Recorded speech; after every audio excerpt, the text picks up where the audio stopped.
Time is the most limited resource that you have because once you use it, you can never get it back.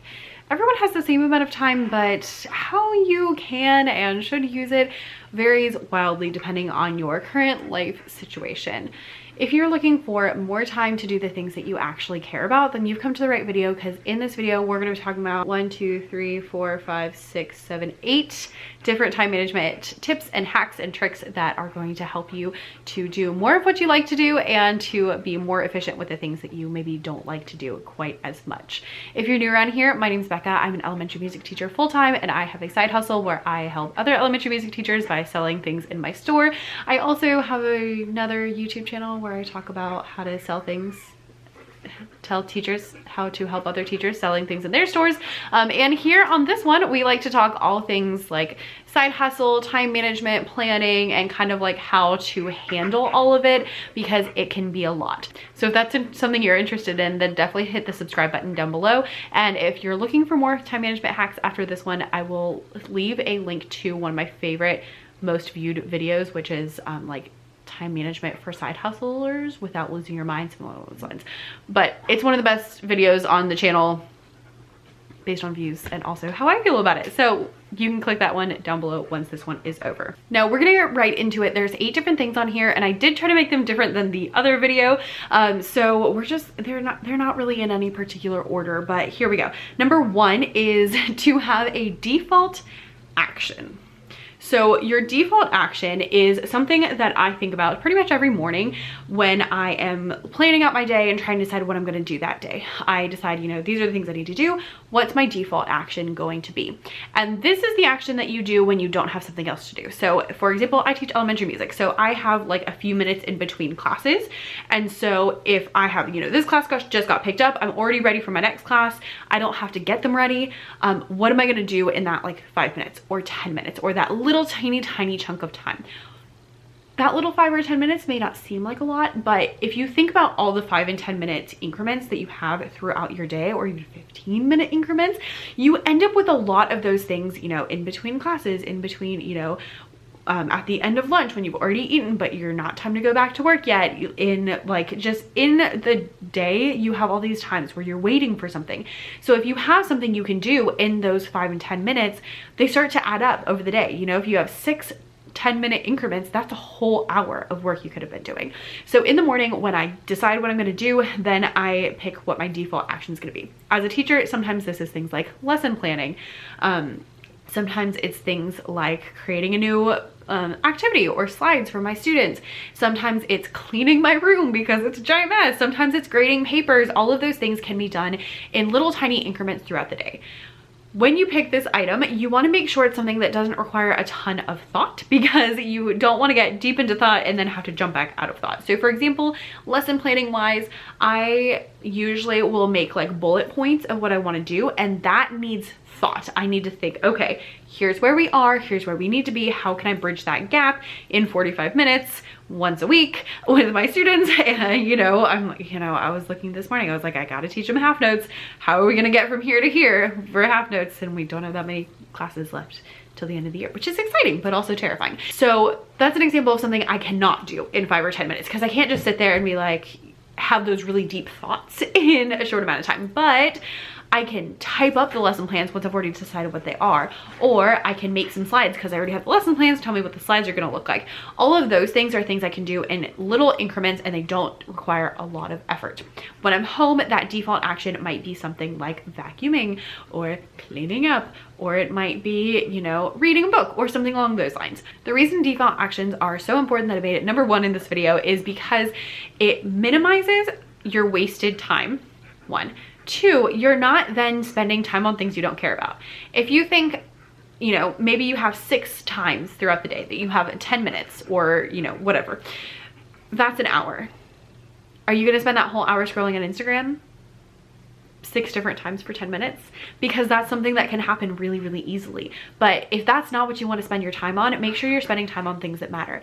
So I do these little things in whatever little increments, you know, I put on, you know, my kids are watching a video for 5 minutes about jazz music, and during that 5 music that they're learning about Ella Fitzgerald, who they're obsessed with, by the way, I can go and grade a couple papers. And so like I can get those things done, and then I don't have to spend my time that requires more deep work on things like, you know, grading papers that are like multiple choice that are easy to grade. You know, if it's like an essay, yeah, that needs more time. But if it's something that does not require the same amount of brain power, then don't do it during the time that you have that's available for that deep work.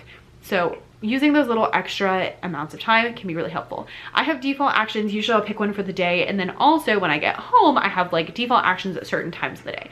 So if I have a few minutes in between getting home from work and making dinner, in whatever those little minutes are that I'm waiting for husband to get home, or I'm waiting for something to cook or whatever, I'll clean up the house. And so that allows me to do a little bit of cleaning all throughout, and it saves me time long term, because then when I get to an actual like time that I have scheduled to clean, I don't have to spend it on as many things. Like yesterday, I ended up vacuuming like the whole downstairs. And now tomorrow, when I have my actual like cleaning time, I don't have to vacuum the whole downstairs.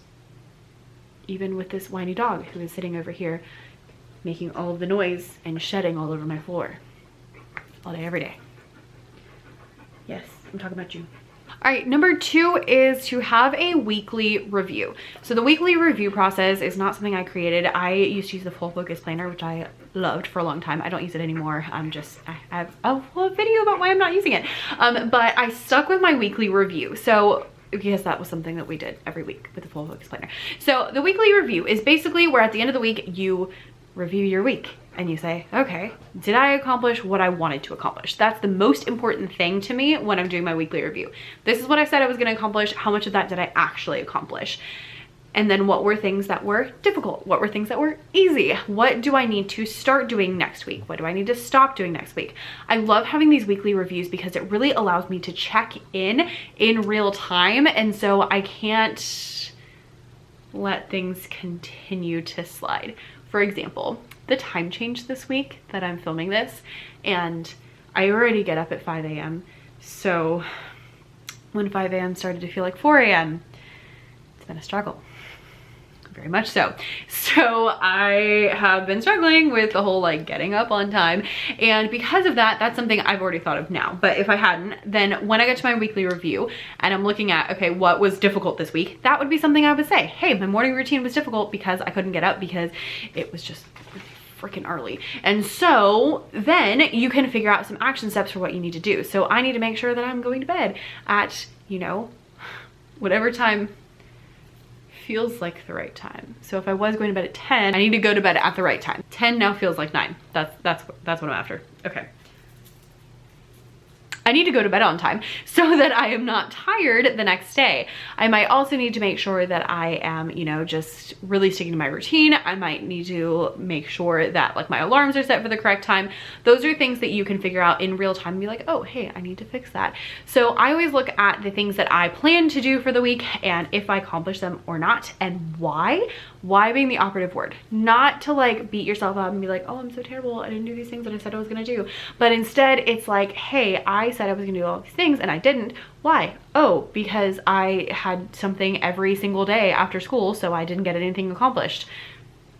That's a reasonable reason, and that's on me for not planning correctly, not for not executing the plan. So looking at those kind of things can give you insights into your habits, give you insights into your goals, insights into what you're doing and what you need to fix for next week. A week isn't a ton of time, but it's enough that you can kind of, you know, keep course correcting and adjusting, and all those little 1% increases in productivity, 1% increases in, you know, getting things right is going to help you further down the line. So we like those little incremental changes as much as possible. The next one's more of a psychological thing, but this is separating your tasks into must do and may do. So when I do my planner for the morning, it's over there somewhere, I have my top 3 things for the day, and then I have other tasks. My top 3 things are things that I must do during the day. So they are things that are important, that are useful, that are going to move me forward in whatever way that I need to move forward. And the other things are things that I might do. I've done this different ways over the years. Sometimes I highlight the things that are most important. Sometimes I color coordinate them. So the most important in one color, then less important in a different color. But whatever you do, just have a section of things that you have to do and things that you might do. This has really helped me because I tend to be someone who's like, of course I can do 87 things today. And the truth is, shockingly, I can't do 87 things today. And even though I should know that by now, I still think that I can do all the things. And so I plan all the things and I'll make these massive to-do lists, and then I don't accomplish half the things on there. But it's not because I couldn't do it. It's not because I was sitting around being lazy. It's because I planned poorly. So having things that I must do and things that I may do have been really, really helpful psychologically for like getting myself together, because it makes sure that I'm focusing on the right things. It gives me other options so that if I do happen to finish those early, I have other things that I can do. And it just makes sure that I am not stressing about not doing all of the things when I really can't do all the things and shouldn't do all the things. So psychologically, having a must do and a may do column in your list is like life-changing, because it will just make you feel so much better. If you're someone like me who likes to check off those boxes and when they don't get checked, you are very sad, this will cure you. Okay. Also, when you get to check something off of your may do, you feel like the biggest overachiever in the world. You're like, yes, I did extra stuff today. Look at me. Except no one's looking at me because nobody cares except for me. Next up is planning for nothing. This might sound really strange, but basically as you may have caught on, I tend to be someone who like works and works, and I don't do well with the whole not working thing. And so I will look at my week and be like, oh, I have an hour. I can do, you know, all these things in that 1 hour. And the truth is that I have found over the years that when you just do, then you get stressed out and you get tired and you get burnt out. And then you're not in a good place. And so what you need to do is have some planned nothing on your calendar so that you're not constantly working. So planned nothing could be literally blocking out a section of your day that's like, this is where we're not doing anything. It could be that you just decide like certain days are your planned nothing days. It could be activities that you want to do that are not like productive. So maybe that's like going to dinner with your friends, or maybe it's doing, you know, going and taking a bath. But having those optional spaces in your calendar can be really helpful. I like to leave a couple of them just really blank because it gives you more choices. And sometimes, I don't know about you, but I start feeling really, really grumpy when I have my whole day planned out and everything planned out, and then I'm like, but I don't want to. Even today, I'm not gonna lie, I let the dogs OUT and I was like, man, it feels so good out here and the sun is shining and I really want to lay here in the grass and read a book, but I didn't. I came into this instead. And you know, that kind of gets me a little bit. And if it's once, it's not a big deal, but when it starts to being all the time is when it becomes a big deal, because then you feel like you don't have control over your life, and then you're just like, you're like bitter, but you're the one doing it to yourself. So you're like bitter towards yourself. It's a terrible place to be. So instead, have a couple places where you have planned not to do anything. And that way, when you get to those places, you have choices, and then you don't feel as grumpy about those things you can't do. Another example is I love to journal. And so the other day I wanted to journal and I didn't have time, and I was like, it's okay, because I have journaling time scheduled 3 times a week. So even though I can't do it now, I know that I get to do it. And so that also helps me out a little bit. And it just really helps. Grace Beverly, who wrote the book Working Hard, Hardly Working, I'll link it down below. It's a good one if you're looking for like productivity, but also self-care. She talks about this a lot, and she talks about how she has planned nothing. And so she mentioned in her book that she only has certain days that she doesn't do anything. So she'll say, I think it was 2 days a week that she does not do anything. So she was like, if I already have something Monday and Tuesday, but I don't have something Wednesday, and someone asked me to do something Wednesday, even though it looks like I'm free, I'm really not free, because that's already spoken for, because that's my planned nothing time. So having those things in mind of like, maybe it's a limit of there's only so many things that I'm gonna do, or maybe it's literal in the calendar, like I'm gonna do whatever the heck I want during this little block here. Whatever it is, just give yourself that planned nothing time, because that's when you get to explore things that feel interesting and do things that actually make you happy. Don't optimize the fun out of your life. You do actually have to have the fun. which is pretty much what we're talking about here. Working hard, hustling, but also enjoying life and doing it with less stress. In order to do your plan nothing and kind of with your must do may do thing is to make sure that you're not planning too much. As someone, again, who likes to check off boxes and who likes to plan all the things, and I'm like, yes, of course I can make 3 new slideshows this week, because sometimes planner Becca forgets that I have a full-time job. So then I get to the day of and I'm like, I can't do that. Like, what? Who wrote this list? If you start feeling that way, then you need to make sure that you are not planning extra things. So one strategy that I used for quite a while is that I would make my to-do list and that I would cross 3 things off, because I found that I was always over planning. And so if I crossed out 3 things, then it was closer to a reasonable amount of things to do. So make sure you're not over planning, because if you plan too much stuff, it's going to make you feel really stressed out about the not accomplishing the things, or it's going to make you feel like you're really rushed all day because you have to get this done so that you can go do that. The other thing is just to be okay with empty, non-checked boxes, but I haven't crossed that bridge yet. So for now, here's what we're doing. Next up is keeping your stuff together. And for this, I needed to go grab my prop, because this is really what has led me to this revelation. I love this thing. This is a tote that I got from Erin Condren. You obviously don't need this tote, but I will link it down below in case you are in the market for something. But you may know if you've been around, I am very anti digital things. I know there's a computer behind me. I know I'm on the internet, but your girl is fully a paper and pencil, paperback kind of person. Now I have expanded. I do have a Kindle. I do love my Kindle, but I still read paperbacks. I like paper and pencil. I like to write things down. I like sticky notes. I like physical stuff. I do not like everything in the cloud. So I love notebooks. Very much so. And so I have always been into notebooks, and I tend to have 8,000, and I've really been trying to be more strategic. And so this year, one of my big things was to like have the right amount of notebooks for the right amount of things, and then also to keep it together. So in this tote, I have pretty much everything that I use on a daily basis. And yes, I pretty much use all of these every single day. So let's see what we got here. We have our Bible. This has been very, very well used already. I got it for Christmas. It was really nice to have a new one, because I haven't had a new one in a long time. I got the journaling Bible, so it has like the space on the side so I can write all up in it, and I love it. Love. Amazon, I'll link it down below. I have my journal, which I love journaling. I've gotten to the point where like when I go a day or 2 without journaling, I feel really sad. This, I'm halfway through the book. My first entry is from January 30th to today, which is March 14th. Halfway through, look at that. Okay, then we have Bible journal. We have book journal, where I write reviews of books. I know, you're like, Becca, you're insane.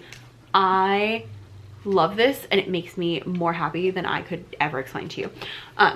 Bullet journal. This is where I do all of my long-term planning. It has all my checklists. It has all my habit trackers. It has all of my like plans for different quarters, everything. Love.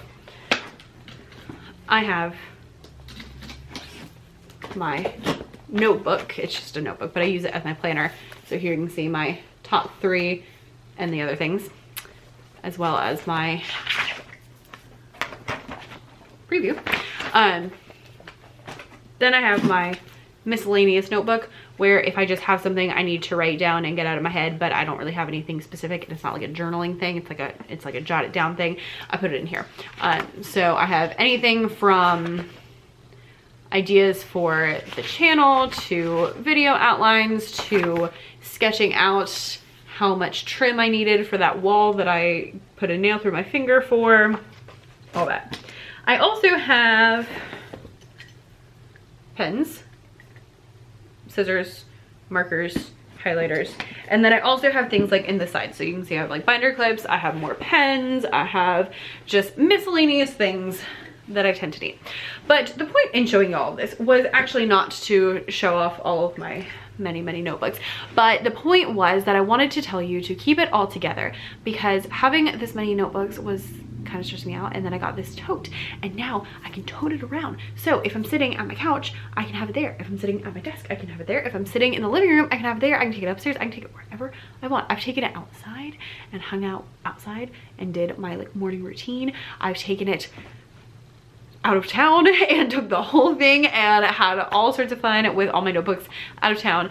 It's so helpful. So if you have items that you use a lot, keep them together. That's the whole story of all of this. If you have items that you use a lot, keep them together. You might also notice that I have a pen on every single one of these notebooks, because the most annoying thing is when I have something to write and I can't find a pen. So I have one on every single notebook. Some of them have loops, some of them I added little clasps, some of them are just stuck in the binding, and it's fine. Keep the things you need together.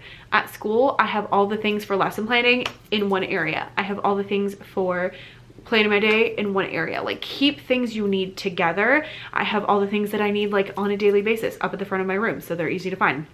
Keep the things you need together so that you can find them easily and access them easily, and so that you're not stressed out about trying to find them. And yeah. Next one of the reasons why I have so many notebooks is save everything. I have been doing less. Okay, well, here's a good example. I have been teaching for 7 years now, and for the first, I don't know, 5 years, I did not do a really good job like saving my old lesson plans. And then I finally was like, oh, I'm gonna use Google Slides to help me, like, you know, stay on track, and I can put all the videos in there, and it's just really easy. And so I started doing that, but I would make my slides and then I would delete them, and then I would remake them and delete them.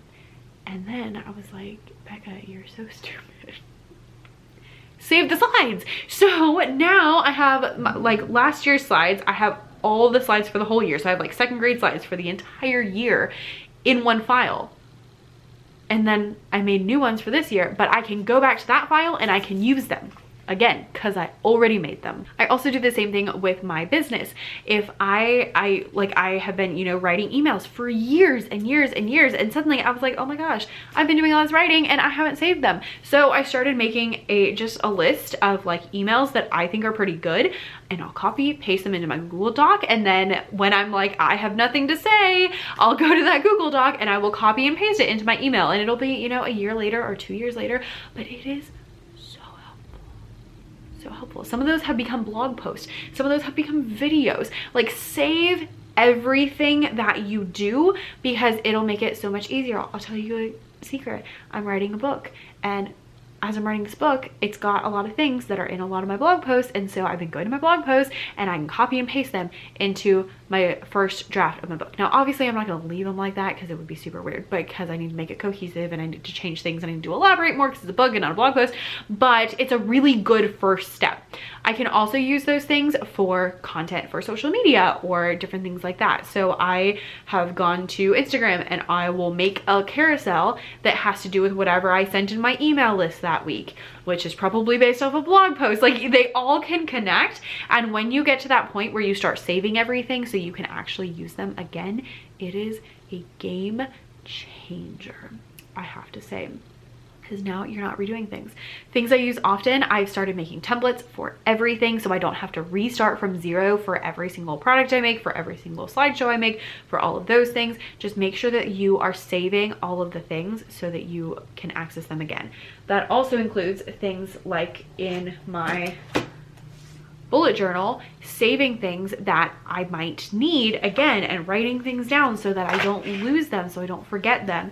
So a nice example, but like ideas for products, I keep them in my bullet journal so that I can keep adding to them. And then next year I'll go through and I will, you know, move anything that I didn't do into my new bullet journal and things like that. Just save everything. Save your plans, save your ideas, save your sketches of how we're gonna put trim on the wall. Like, save those things so that you don't have to redo it again next time. It costs you so much time when you have to completely redo something and you don't need to. And the last one's also gonna go with this giant stack of notebooks, and that is to write things down, specifically in 2 different ways. Number 1 is if you have a thought, you wanna make sure you write it down so that you don't lose said thought. Because I don't know about you, but I have a lot of thoughts during the day. There was a study that went out that said that teachers make more minute-by-minute decisions than brain surgeons. So make sure you're really nice to your kids' teachers, please. We deal with so much. You have no idea. No idea.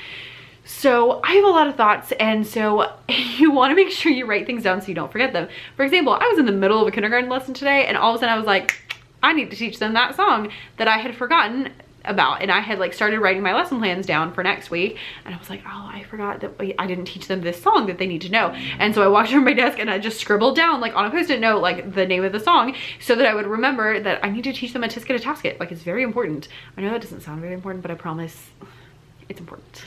Okay, got it. So now when I go to lesson plan, I'm like, oh yeah, I need to do a Tisket a Tasket. But if I hadn't written it down, I would never ever. It would never cross my mind again. We would be 2 months down the road. It'd be the last week of school and I'd be like, I never taught them a Tisket a Tasket. And I would have never known because I taught it in 2nd grade and I would forget. I didn't teach it to kindergarten. The other reason you need to write things down is because when you have random thoughts in the middle of doing something, it can cause an interruption. So if I'm in the middle of writing part of my book and I think, oh, I need to make that product.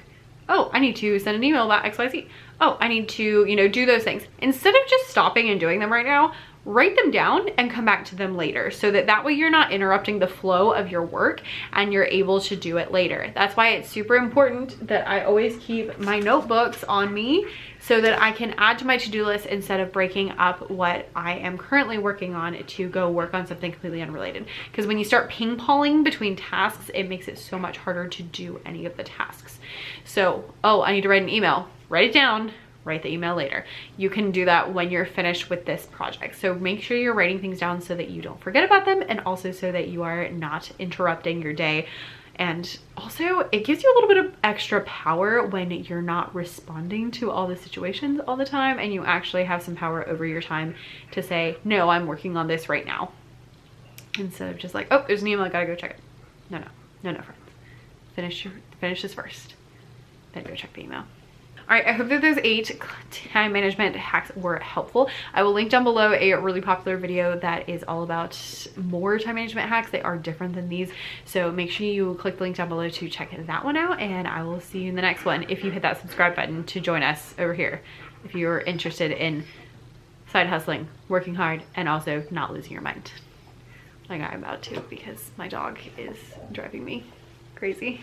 I know you can't see her, but she's driving me crazy. So I'm gonna go. Okay, bye.